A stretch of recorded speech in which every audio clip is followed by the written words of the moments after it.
NVIDIA and AMD toe to toe, blow to blow. You had some great tweets. Run us down.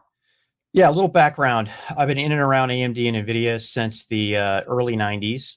And I used to work for AMD, shocking, and have a pretty good idea 13 years ago, but have a pretty good idea of how to read the two companies. And AMD had its AI day that we looked at, and Dan, you and I were there, met with basically the entire C-suite, and AMD showed some very provocative numbers. They've done this before, right? They've shown big hardware numbers versus NVIDIA on AI, and more times than not, it ended up to be a big nothing burger because software wasn't ready. B, quite frankly, NVIDIA had bigger, bolder, badder hardware when it came to ML and DL and generative AI. But NVIDIA responded, right? Which was to come out and basically say, hey, they're measuring the wrong thing here. And there was a lot of conversation on the interwebs. I mean, I had 50,000 people just weigh in on the conversation, and another 100,000 weigh in on AMD and NVIDIA. So it really took a life of its own.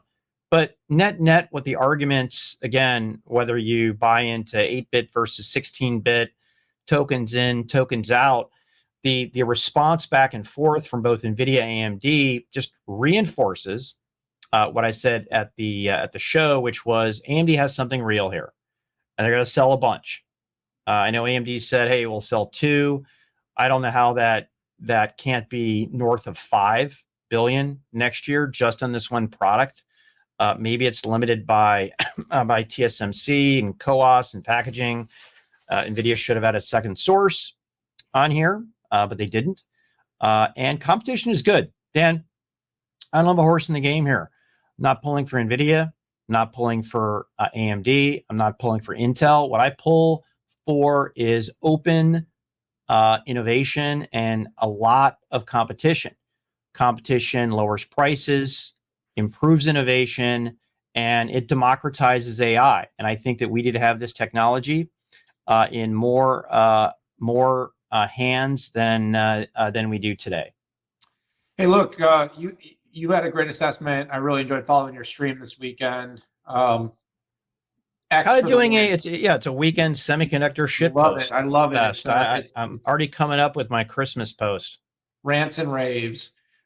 Short, the TLDR here is one, AMD has NVIDIA nervous.